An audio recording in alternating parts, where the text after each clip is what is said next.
10 বছর ধরে অকেজো হয়ে আছে কোটি টাকা ব্যয়ে নির্মিত নেত্রকোনার পূর্ব ধলায় উপজেলা পরিষদের সোলার প্যানেলটি।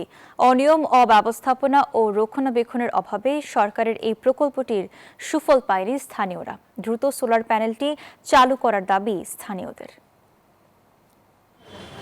কথা ছিল নিরবিচ্ছিন্ন বিদ্যুৎ সরবরাহের, তবে অযত্ন আর অবহেলায় অচল অবস্থায় পড়ে আছে কোটি টাকার প্রকল্পটি।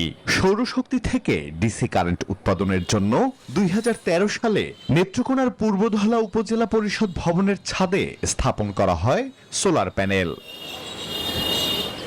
ছাদ জুড়ে সারিবদ্ধভাবে বসানো প্রায় 100টি সোলার প্যানেল এখনো দৃশ্যমান থাকলেও লোডশেডিং কিংবা রাতে কোনো কাজে আসছে না।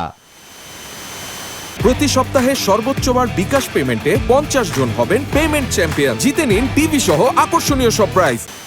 স্থানীয়দের অভিযোগ, দীর্ঘদিন ধরে রক্ষণাবেক্ষণের অভাবে নষ্ট হয়ে গেছে গুরুত্বপূর্ণ যন্ত্রাংশ। প্রশাসনের উদাসীনতার কারণেই এই প্রকল্পের সুবিধা ভোগ করা যায়নি বলেও অভিযোগ তাদের।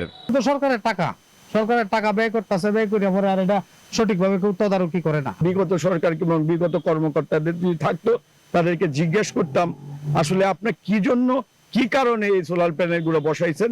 রয়েছে প্রকল্প বাস্তবায়নে অনিয়মের অভিযোগও।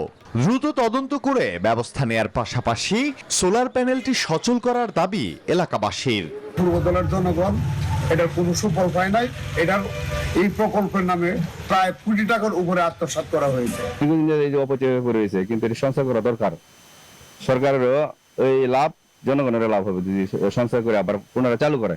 10 বছর পর বিষয়টি নজরে এসেছে, এমনই দায়সারা জবাব উপজেলা প্রশাসনের।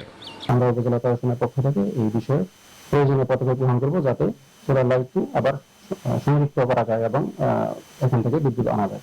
জলবায়ু পরিবর্তন ট্রাস্টের আওতায় বাংলাদেশ পল্লী বিদ্যুতায়ন বোর্ড 2013 সালে পরীক্ষামূলকভাবে দেশের 3 জেলায় এই সৌরবিদ্যুৎ প্রকল্প বাস্তবায়ন করে। Desk report, news 24।